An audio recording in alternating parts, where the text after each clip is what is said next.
Bonjour, j'espère que vous allez bien. Et aujourd'hui, j'avais envie d'aborder avec vous une notion qui est la notion de conflit. Alors, pourquoi aborder cette notion de conflit? Pour plusieurs raisons. Probablement parce que j'ai un rapport particulier au conflit à deux niveaux. D'abord parce que je suis auteure et que je viens du scénario et que le conflit, eh bien, évidemment, il est à la base de toute histoire, mais aussi parce que je traite les conflits dans le cadre de ma pratique thérapeutique, notamment quand j'accompagne les couples. Et, heu et j'aime beaucoup cette notion de conflit pour plusieurs raisons. D'abord, si je reprends, mon idée, de l'histoire eh bien il n'y a pas d'histoire s'il n'y a pas de conflit. Autrement dit, si, vous, vivez des choses, sans conflit, eh bien, il n'y aura pas d'histoire. Pour la bonne et simple raison que si je vous raconte, je sais pas moi, l'histoire, d'un prince et d'une princesse parfaitement heureux, dans un monde où, tout va bien, et qui ne rencontrent aucune difficulté et qui ont des enfants, qui vont bien, un peuple qui va bien.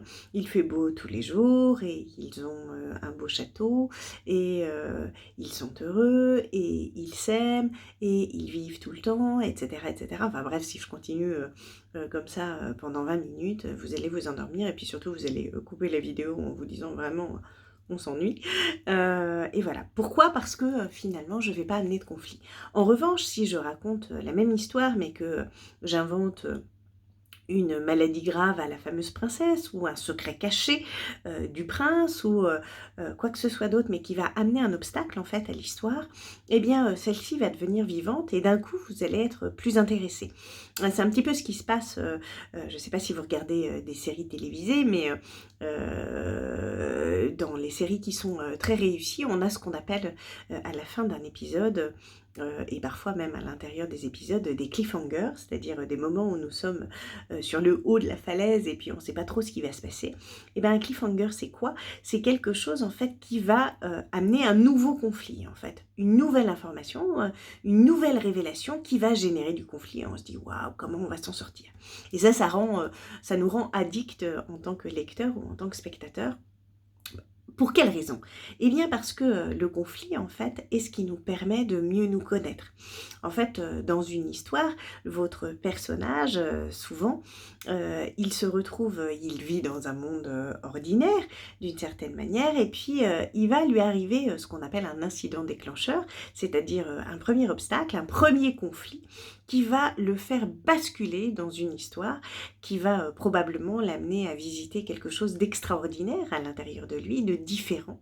Et pourquoi il vit ça? Parce qu'il a des failles et en réalité, votre histoire, elle ne va être intéressante que tant qu'il va y avoir des obstacles, tant qu'il va y avoir du conflit. Une fois que le conflit est résolu, eh bien, c'est la fin de l'histoire, s'il est véritablement résolu. On peut avoir un premier conflit, résolu, mais qui n'est pas définitivement, résolu, dans son entièreté, dans le sens où c'est un premier conflit qui cache un autre conflit.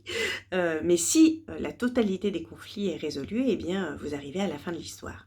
Et donc je crois qu'il est important d'apprécier, nos conflits, tous les petits conflits que nous vivons et nous en vivons un sacré paquet. Pourquoi également, cette notion de conflit, m'intéresse? Parce que tout ce que nous vivons depuis que nous sommes nés, est conflictuel.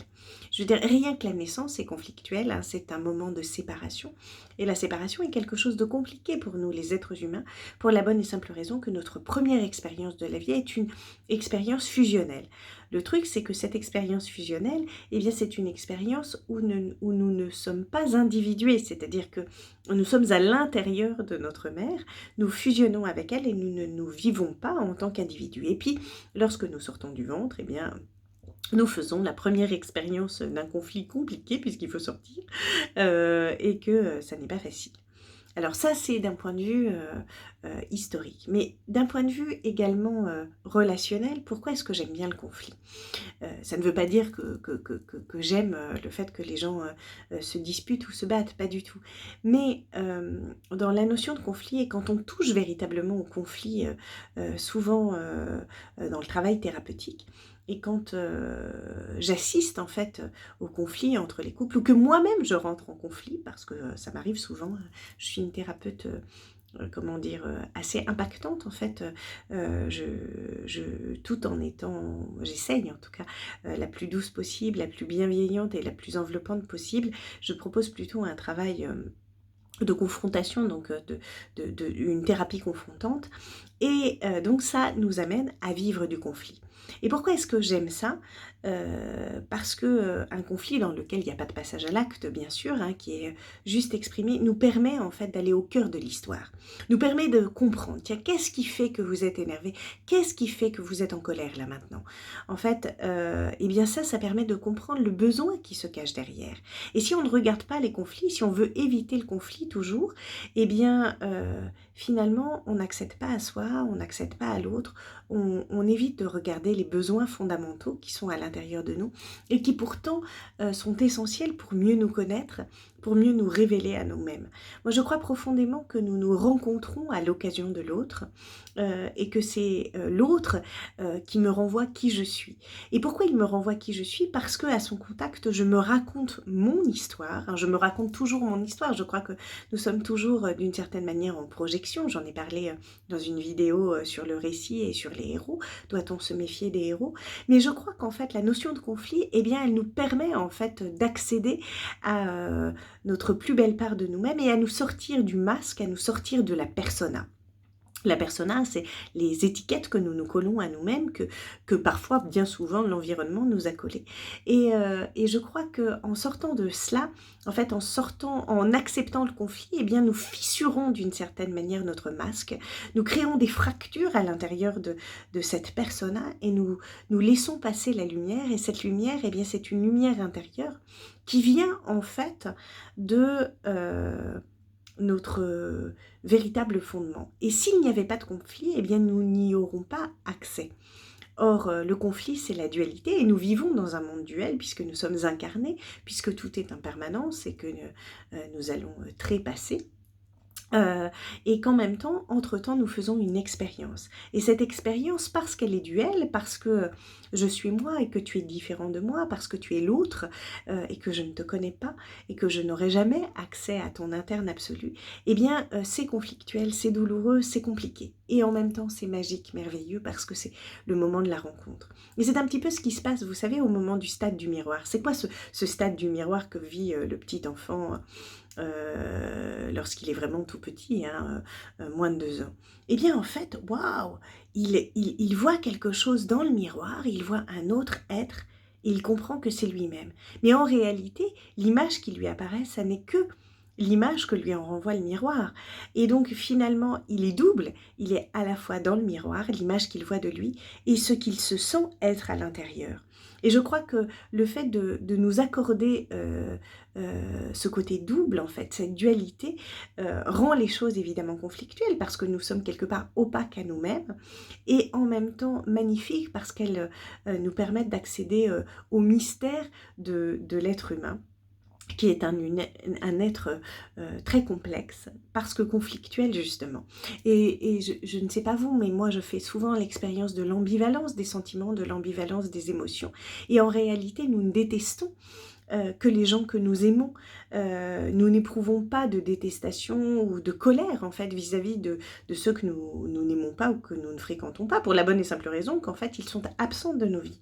Et la présence implique de l'absence implique de la présence, et tout cela est conflictuel, tout ça c'est deux faces de la même pièce. Et je crois que le conflit nous invite à ça, à accueillir nos ambivalences, à accueillir l'ambivalence de nos sentiments, et à sentir en fait que la présence et l'absence sont deux faces de la même pièce, que l'amour et la haine sont deux faces d'un même sentiment.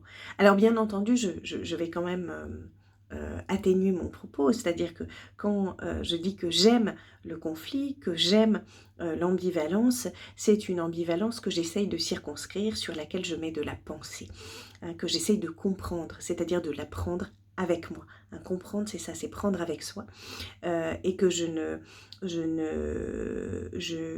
la vis pas dans l'instant sans la réfléchir, c'est-à-dire sans faire de la réflexion avec elle, parce que sinon, dans ce cas-là, il y a le risque du passage à l'acte, et à ce moment-là, on n'est plus dans la compréhension de soi-même ou dans l'acceptation de sa dualité, mais au contraire, dans la négation de soi et surtout la négation de l'autre, puisque dans le passage à l'acte, en fait, négatif, hein, j'entends la violence, par exemple, le fait de taper quelqu'un ou de s'automutiler, eh bien ce passage à l'acte-là est un passage à l'acte parce qu'il n'y a pas de mots MOTS qui sont posés sur les mots MAUX. Mais lorsqu'on le fait, lorsqu'on pose des mots MOTS sur ces mots MAUX, eh bien le conflit prend sens, au sens où il y a des termes qui sont posés et on va pouvoir lui donner un sens, c'est-à-dire une direction particulière, et à ce moment-là, le conflit permet d'écrire une histoire, et une histoire que nous choisissons nous-mêmes. Et en ce sens-là, je crois que le conflit mérite vraiment qu'on s'attarde sur lui, parce qu'il nous permet de mieux nous connaître. Et donc je vous invite, notamment lorsque vous êtes en conflit avec des gens que vous appréciez, d'essayer de poser des mots, MOTS, sur vos mots, MAUX, qui sont liés à ce conflit, et de parler de vos conflits, d'essayer de les circonscrire et d'y accueillir les émotions ambivalentes qui sont générées. Parce que tout cela vous dit vos besoins et vous dit votre envie de rencontre avec l'autre dans son ambivalence également. Voilà, j'avais envie de vous partager cela aujourd'hui. Surtout, si cette vidéo vous a plu, n'hésitez pas à la partager sur vos réseaux, à vous abonner à ma chaîne YouTube, à laisser des commentaires et à me solliciter. Je prendrai le temps évidemment de vous répondre. Je vous souhaite une excellente journée. Au revoir.